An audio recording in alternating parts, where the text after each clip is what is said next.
आदरणीय अध्यक्ष महोदय जी, ग्राम से पधार हुए समस्त ग्रामवासियों, नन्हे मुन्ने बच्चों, वैसे बोलने को तो आज जो बच्चों ने गीतों के द्वारा, भाषणों के द्वारा, चाहे वो इंग्लिश में हो, किसी भी भाषा में, सारा कुछ संदेश दे दिया। बाकी कुछ नहीं छोड़ा है कि मैं मेरी तरफ से कुछ बताऊं। लेकिन एक बहुत बड़ा सवाल सामने आता है कि मुगल भी बाहर से थे, भारतीय नहीं थे। मुगलों ने भी 700 साल हुकूमत की, लेकिन विद्रोह क्यों नहीं हुआ? अंग्रेज भी बाहर से थे, उन्होंने 250-300 साल जो भी कंपनी से लेकर के हुकूमत की और तुरंत ही विद्रोह हो गया। ये बहुत बड़ा सवाल है, ये बहुत बड़ा मुद्दा भी है। क्यों नहीं हुआ? वो भी बाहर से आए थे, अंग्रेज भी बाहर से आए थे, लेकिन अंग्रेजों के खिलाफ पूरी जनता हो गई, हिंदू मुसलमान सिख ईसाई सारे कुछ एक हो गए और लड़ने लग गए। यही सवाल सरदार भगत सिंह को अंग्रेजों ने, जब भगत सिंह जी जेल में थे, अंग्रेजों ने पूछा कि जब मुगल हुकूमत कर रहे हैं, आप कभी लड़े नहीं और आप हमसे क्यों लड़ रहे हो?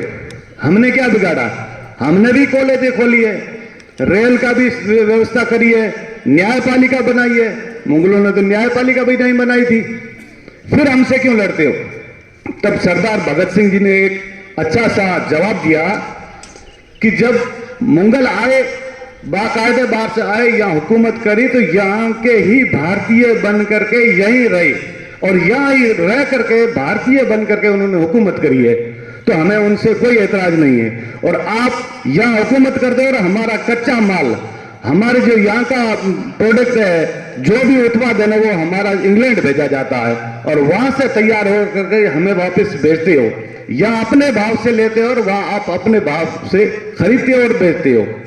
सबसे बड़ा यही मुद्दा है। इस मुद्दे को लेकर के जंग स्टार्ट हुई, काफी शहीद हुए, कुछ है जो नामित है, कुछ गुमनाम है। हम उन सबका शुक्रिया अदा करते हैं कि इस जमीन को बचाने के लिए, इस धरती को बचाने के लिए उन्होंने हमारे लिए, आने वाली पीढ़ियों के लिए कुर्बानियां दी, अपने घर जोड़े, जुल्म और सितम सही। हम उन सब के आभारी हैं, उनको हम धन्यवाद देते हैं। अब रही बात आजादी, आजादी की भी परिभाषा समझनी पड़ेगी हमको। आजादी का मतलब अंग्रेज चले गए, हम आजाद हो गए, ये आजादी नहीं है। या फिर यह भी आजादी नहीं है कि कहीं भी गली में जाओ, किसी को गाली दो, किसी को अपशब्द बोलो, बड़े को, वो छोटे को, झगड़े करो, फसाद करो, यह भी आजादी नहीं है।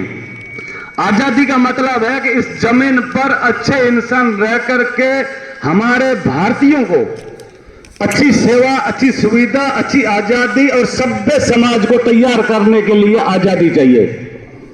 और वो सारी कुछ चीज है जो हमारा जो ये तिरंगा बयान करता है। लेकिन इसको परखने के लिए हमें विवेक की जरूरत है, विवेक चाहिए हमें। हमारे दिमाग में हमें कब डिसीजन क्या लेना है, वो हमारे विवेक की आवश्यकता है। तो जैसे ये ऊपर केसरिया रंग है, ये हमें क्या संदेश देता है कि आप वीरता, वीर हो।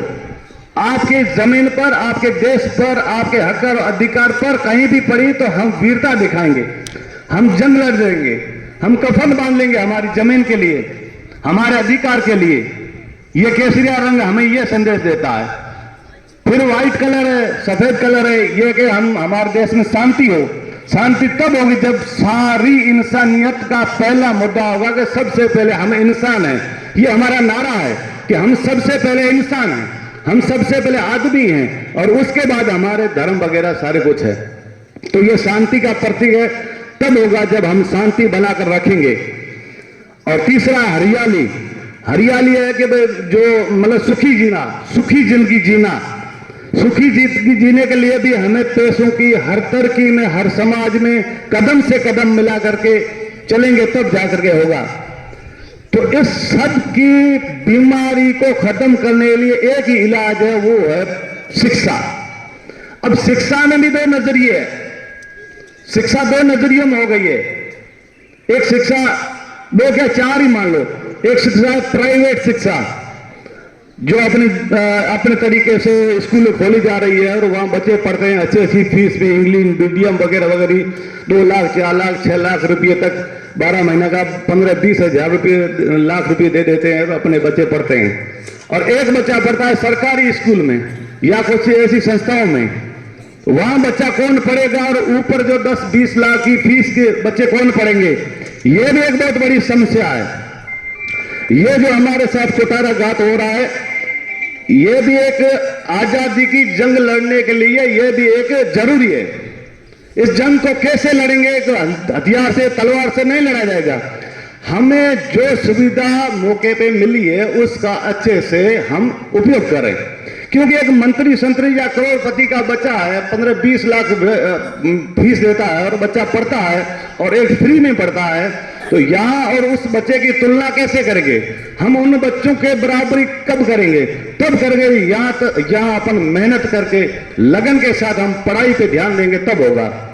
तो कुल मिलाकर मेरा कहने का मतलब है कि सब बच्चों के जिम्मेदारी से अलावा बच्चों के माँ बाप की जिम्मेदारी है कि वो अपने बच्चों को हजार बात के बाद, हजार बहानों के बाद भी बच्चों को शिक्षा से जोड़ें और लगातार बच्चे के साथ जुड़ के रहें, ताकि बच्चा आगे से आगे बढ़े और कदम से कदम मिला करके इस भारत के जमीन पर के अच्छे तरीके से वो रह सके।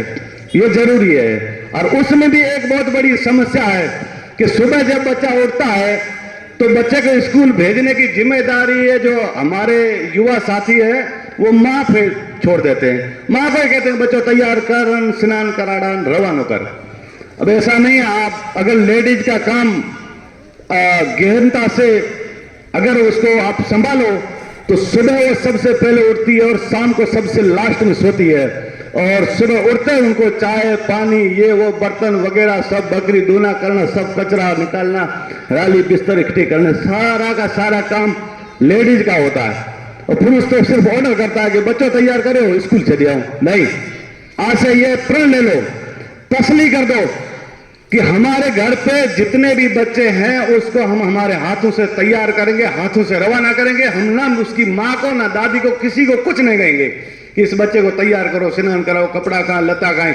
ये पूरी आज इस मदरसे में ये शिक्षण संस्थान है, यहाँ आप तय कर देंगे आधा घंटा आप अपने बच्चों को दे दो, बस सिर्फ आधा घंटे में बच्चा तैयार हो जाता है, स्कूल भेज दो। फिर पूरा दिन आपको मोबाइल देखना, देखो, सारा कुछ करो। अगर आपको तरक्की करनी ही पड़ेगी, नहीं तो डंडा अलग से तला करनी पास है, जितने तक टाइम निकल जाता है। तो आप मेहनत करो, अपनी जिम्मेदारी बच्चों को पढ़ाने की, उसका बाप ले, उसका दादा ले, 15-20 मिनट निकाल कर बच्चे को स्नान पानी कपड़ा लता करके तैयार करके स्कूल भेज दो। उसके बाद आप फ्री। कभी भी लेडीज को इस मामले में जिम्मेदार मत में ठहराओ, क्योंकि इसी वजह से ये सारा कुछ नुकसान हो रहा है। धन्यवाद, मैंने टाइम लिया, आपने मुझे सुना, इसके लिए मैं बहुत शुक्रिया। जय हिंद, जिंदाबाद।